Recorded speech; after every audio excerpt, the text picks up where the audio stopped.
Aujourd'hui, le filmographe est consacré à la carrière de Bette Davis, première partie, sur Séance Radio par BNP Paribas.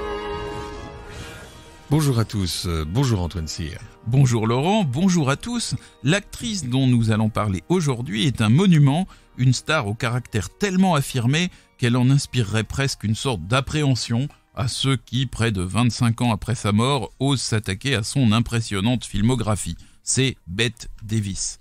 Vedette de mélodrames et de drames psychologiques, mais également fort à l'aise dans les comédies, Bette Davis fut une combattante, dans la vie comme dans les films, pendant plus d'un demi-siècle.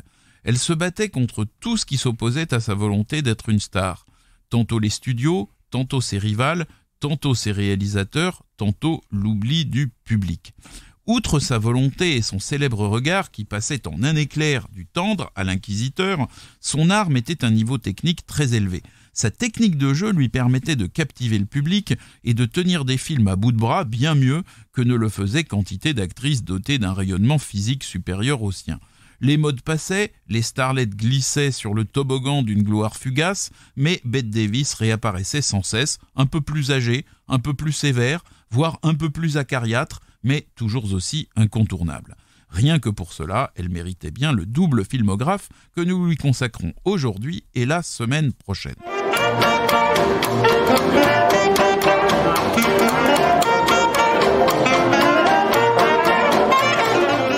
Elle était née en 1908 dans une famille puritaine de Nouvelle-Angleterre et très vite apparut dans son regard une petite expression sévère qui semblait perpétuellement rappeler ses interlocuteurs aux convenances.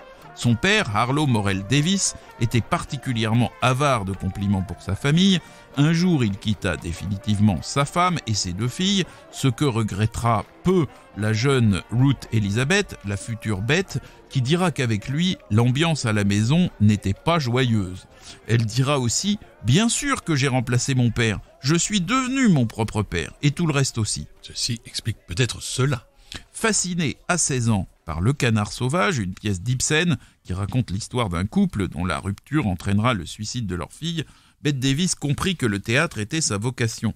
Elle adopta le prénom de Bette sur les conseils d'une amie qui avait lu La cousine Bette de Balzac et poussée par sa jeune et dévouée sœur Bobby, elle passa une audition à la John Murray Anderson Drama School de New York où enseignait notamment la célèbre danseuse Martha Graham. Impressionnés par son talent, les responsables de l'école acceptèrent son inscription alors que malgré les efforts de sa mère, elle n'avait pas les ressources suffisantes pour payer les frais de scolarité. Elle fut bientôt remarquée par le futur grand réalisateur George Cukor, qui dirigeait alors une troupe de théâtre et qui lui offrit un petit rôle en 1928.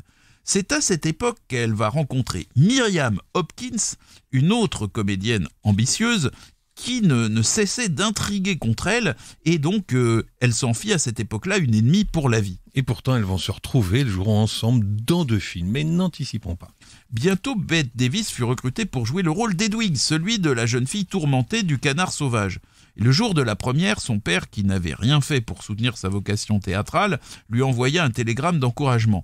Elle lui répondit par un cinglant « Cher papa, merci de t'être souvenu de moi. Cela m'a rendue très heureuse. » Et ce charmant papa Davis mourra d'une attaque cardiaque en 1938, c'est-à-dire lorsque son actrice de fille aura 30 ans et une bonne trentaine de films derrière elle.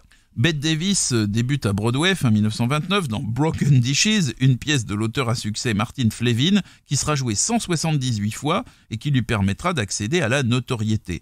Elle va être remarquée par un dénicheur de talent d'Universal et elle débute au cinéma dans The Bad Sister en 1931, réalisé par Hobart Henley.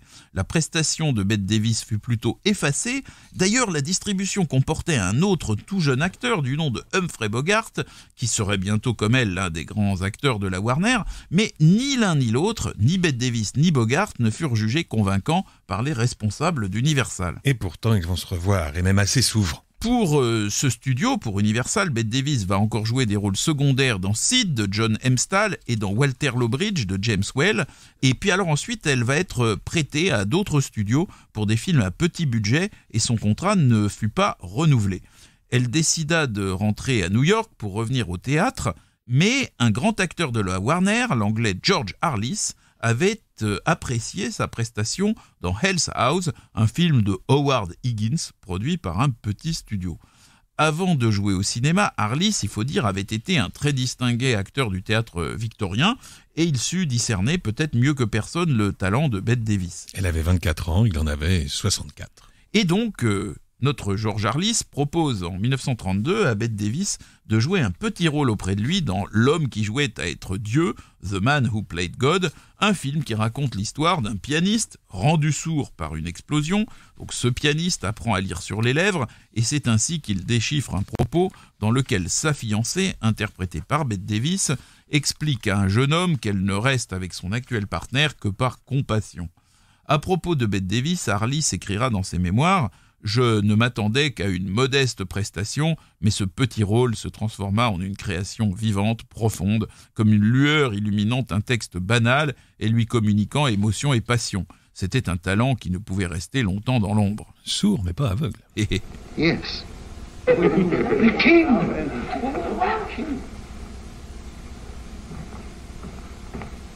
Maestro! Will you ever forgive me for being so late? Your Highness was busy. Busy! Oh, We had a breakdown 50 miles away.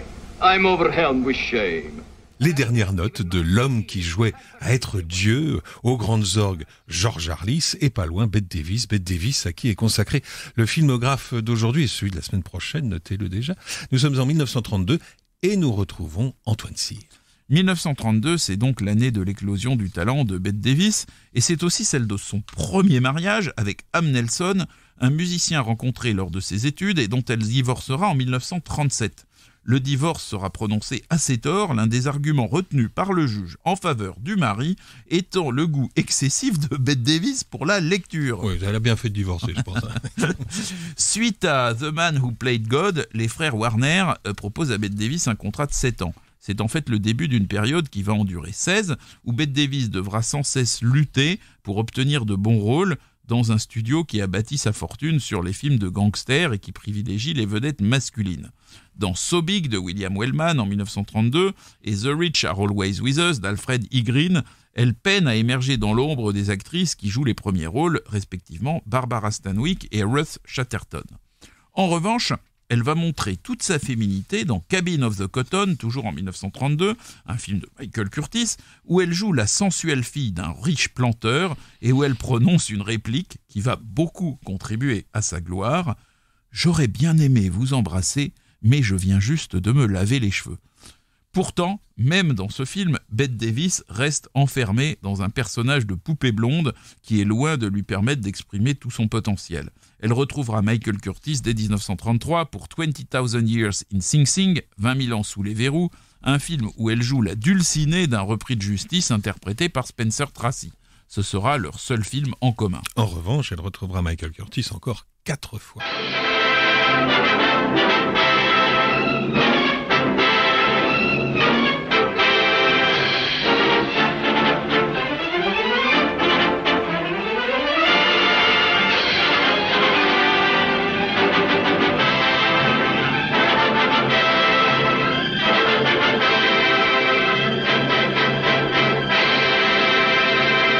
Un extrait de la bande originale de 20 000 ans sous les verrous de Michael Curtis.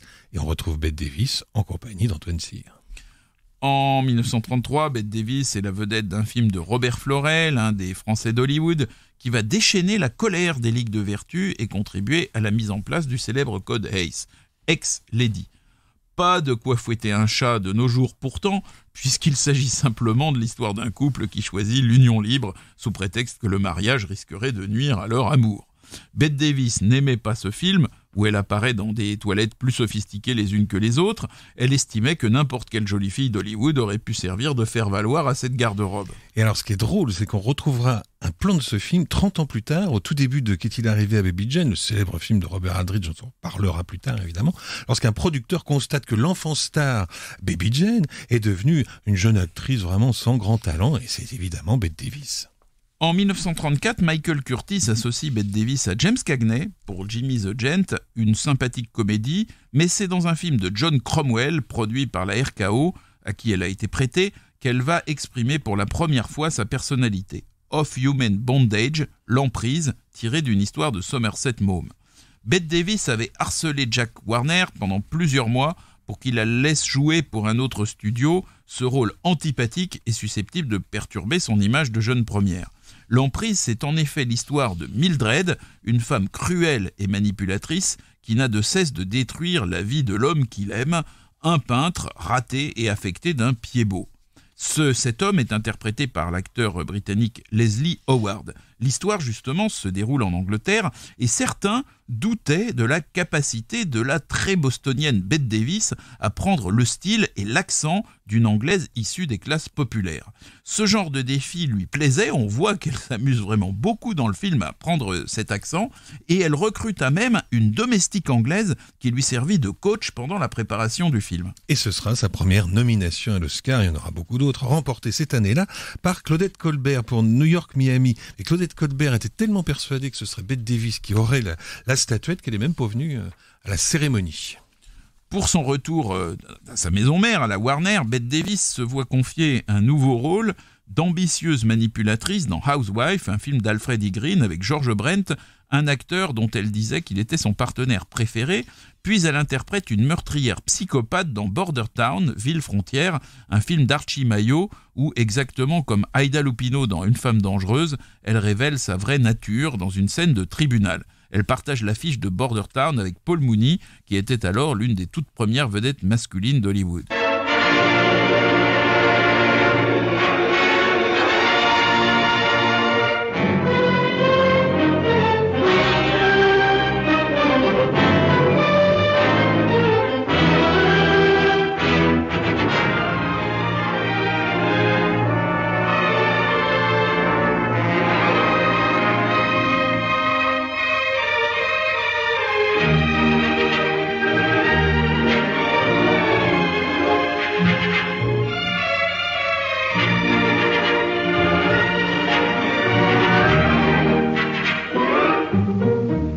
Quelques notes du générique de Ville Frontière, un film d'Archie Mayo avec Bette Davis et Paul Mooney, 3 ans après Scarface. Vous écoutez le Filmographe sur Séance Radio et on retrouve Antoine Cyr, toujours en compagnie de Bette Davis. Bette Davis obtient son premier Oscar pour L'Intruse, Dangerous, en 1935, un film d'Alfred E. Green où elle joue une actrice alcoolique et déclinante qui va être remise en selle grâce à un architecte plein de bons sentiments, interprété par Franch O'Tone. Son bienfaiteur va tomber amoureux d'elle, mais elle a oublié de lui préciser un petit détail, l'existence d'un mari qui ne veut pas divorcer.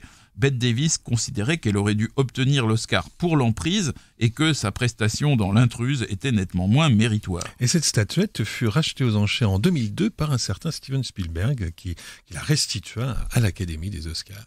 Malgré cette récompense, Jack Warner refuse de prêter Bette Davis à la RKO pour jouer un rôle auquel elle tenait, celui de la reine Elisabeth Ier aux côtés de Katharine Hepburn dans le Mary Stuart de John Ford.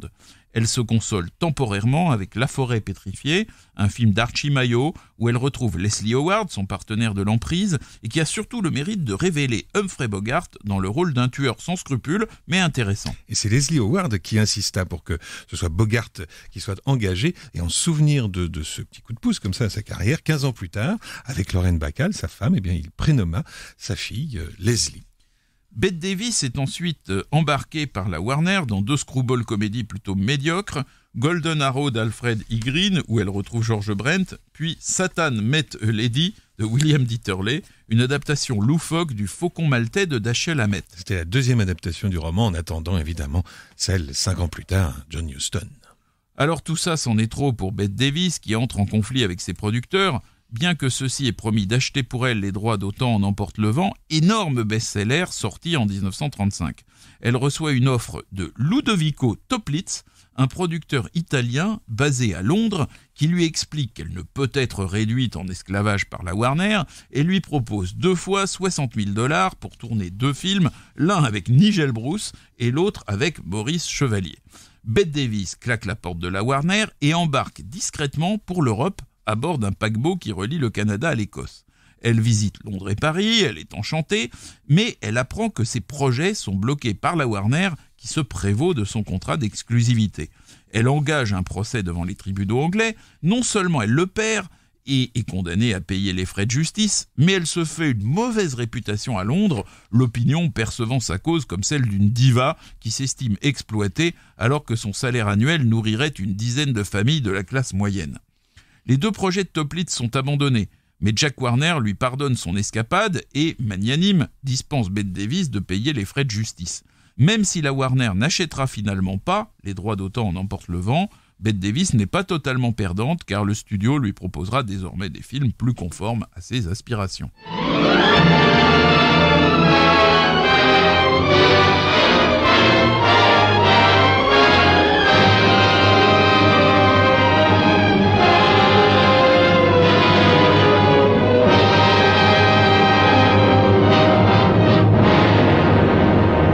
Please don't ask me to talk. He'll kill me. Now, you help me to prove that he was responsible for this, and I'll put him where he won't kill anybody. You don't know what he's like. He stops at nothing. People just disappear and never heard of again. I don't want that to happen to me.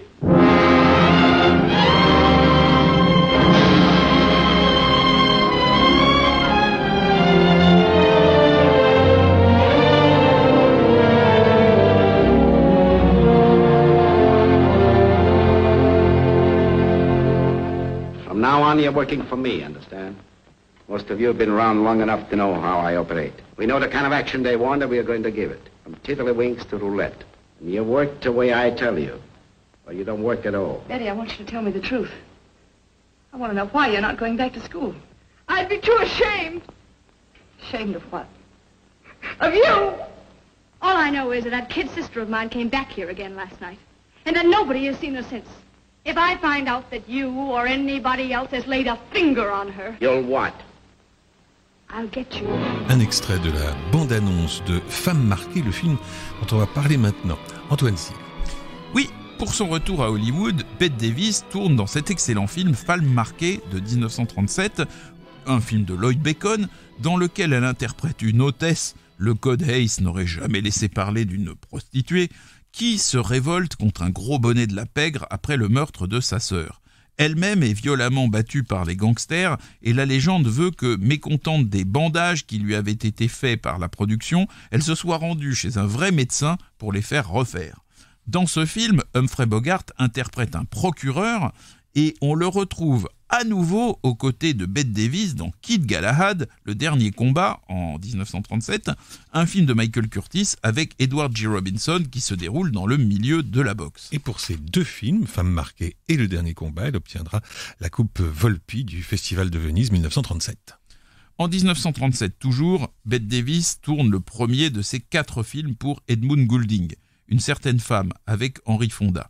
Elle interprète une jeune femme simple et aimante, odieusement persécutée par le riche père de l'homme qu'elle aime.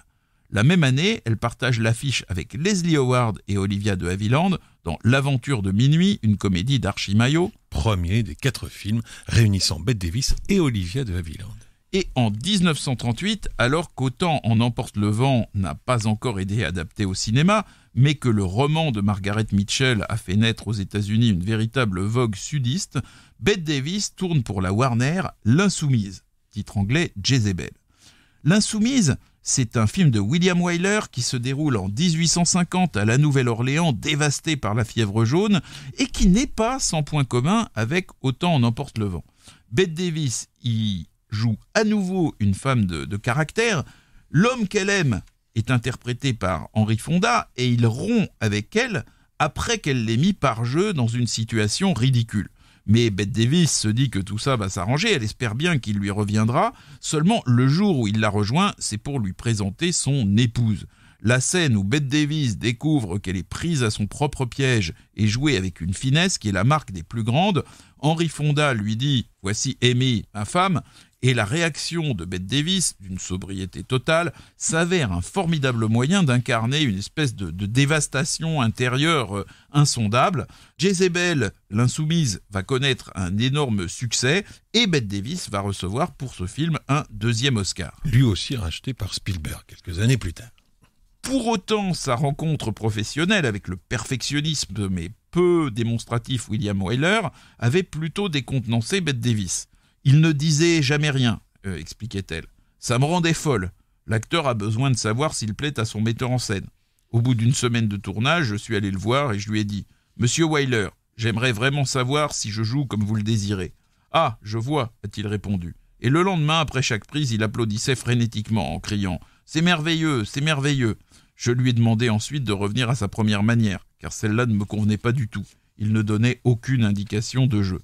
Tout ceci n'empêcha pas William Wyler et Bette Davis de vivre une torride histoire d'amour qui prit fin avec le tournage de Jezebel, rupture sentimentale qui ne les empêcha pas de tourner ensemble d'autres films. Et non des moindres, La Lettre en 1940, La Vipère en 1941, 2 films dont on reparlera dans la seconde partie du filmographe spécial Bette Davis la semaine prochaine.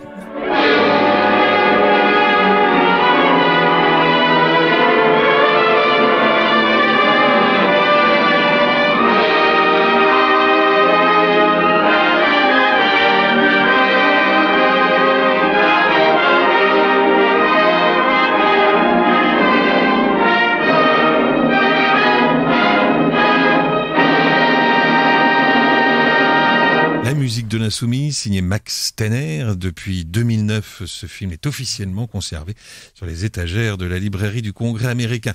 Nous sommes toujours en compagnie d'Antoine Cyr sur Séance Radio dans le filmographe et on continue à évoquer la carrière de Bette Davis. Après donc ce formidable film, L'Insoumise, Bette Davis est envisagée pour jouer le rôle de Scarlett O'Hara par David O. Selznick, qui a finalement acquis les droits d'Autant en emporte le vent.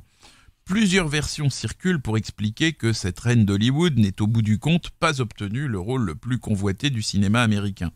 Selon certains, Selznick aurait estimé que le personnage de Bette Davis dans Jezebel avait produit une impression trop forte pour qu'elle puisse émerger dans un autre rôle de grande héroïne sudiste. Oui, d'ailleurs, Jezebel fut souvent qualifiée de version noir et blanc d'Autant n'emporte le vent. Selon d'autres, c'est George Cukor, le metteur en scène prévu à l'origine du projet, qui aurait dissuadé Selznick de la choisir. Et puis alors, il y a une troisième version qui circule. Bette Davis aurait été empêchée de tourner Autant en emporte le vent du fait du refus de Jack Warner, qui n'aurait accepté de la prêter à son concurrent qu'à condition que le rôle de Red Butler soit confié à Errol Flynn. Et comme elle trouvait Flynn vulgaire et superficiel, Bette Davis aurait purement et simplement refusé le rôle. De fait, notre amie Bette Davis cohabitera tout de même avec Flynn en 1939 dans le premier film qu'elle va tourner en couleur, La vie privée d'Élisabeth d'Angleterre de Michael Curtis. Elle y prendra plaisir à s'enlaidir considérablement pour incarner l'autoritaire souveraine dans son âge mûr.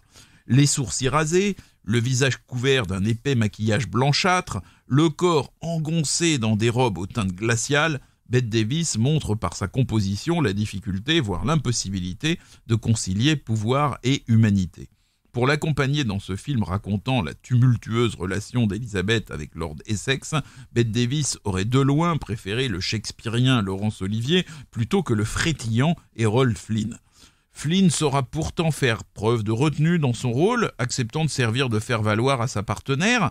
En revanche, en coulisses, fidèle à sa réputation, Flynn fit à Bette Davis des avances caractérisées pendant le tournage, mais celles-ci ne rencontrèrent aucun succès.